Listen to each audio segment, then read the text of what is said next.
Sometimes you simply don't feel like reading endless historical treatises, and it's hard to make sense of a decades-long family feud where everyone seems to be named Edward, Richard, Henry, Margaret, or Elizabeth.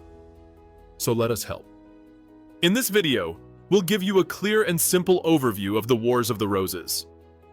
What caused them, what actually happened, and why they still matter today. And who knows, maybe when we're done, those names won't confuse you quite as much anymore. England in the mid-15th century stood on the edge of collapse. The monarchy was unstable, the nobility deeply divided, and ordinary people were caught in a struggle far beyond their control. Two rival dynasties, both descending from the same royal ancestor, believed they had the stronger claim to the throne. Their feud tore the country apart and changed English history forever. Here are the 7 things you really need to know about the Wars of the Roses. 1. The origins reach back to the children of Edward III. To understand the Wars of the Roses, we must travel a century back, to the reign of King Edward III, a king with a large family and several ambitious sons. 2 of those sons founded the lines that would eventually clash: John of Gaunt, whose descendants became the Lancastrians, and Edmund of Langley, the founder of the Yorkist branch. But the Yorkist claim didn't come only through Edmund. Through marriage, they connected to the Mortimers, a family with an arguably stronger hereditary right, under strict primogeniture. This meant that, from their perspective, the crown should never have gone to the Lancastrians in the first place. This wasn't just a political dispute. It was a family tree with too many branches and too few clearly defined rules. What began as a dynastic disagreement slowly evolved into something far more dangerous. Within a century, the unresolved question of legitimacy would erupt into civil war. 2. The famous red and white roses are mostly a later myth. Today, the entire conflict is neatly packaged into 2 flowers, the red rose for Lancaster and the white rose for York. But that tidy symbolism is misleading. During the actual conflict, these roses were not used consistently. In fact, the rose imagery wasn't a central symbol at all.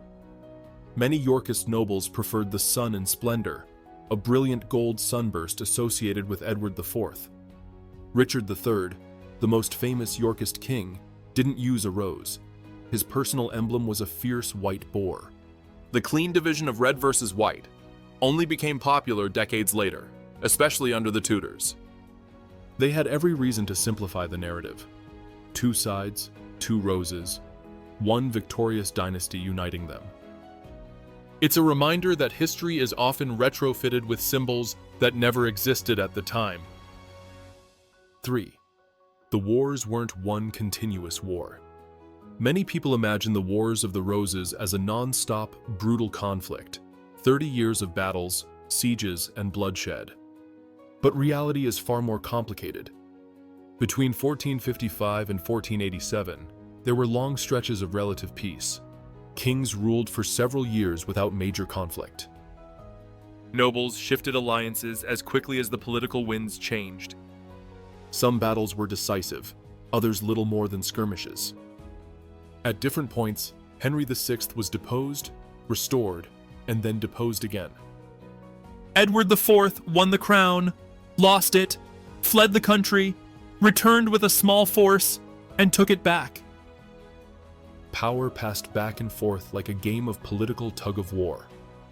So instead of imagining a single long war, picture a series of storms, violent, unpredictable, and separated by uneasy calm. 4. Towton was the deadliest battle ever fought on English soil. In March 1461, the conflict reached a horrifying climax at the Battle of Towton.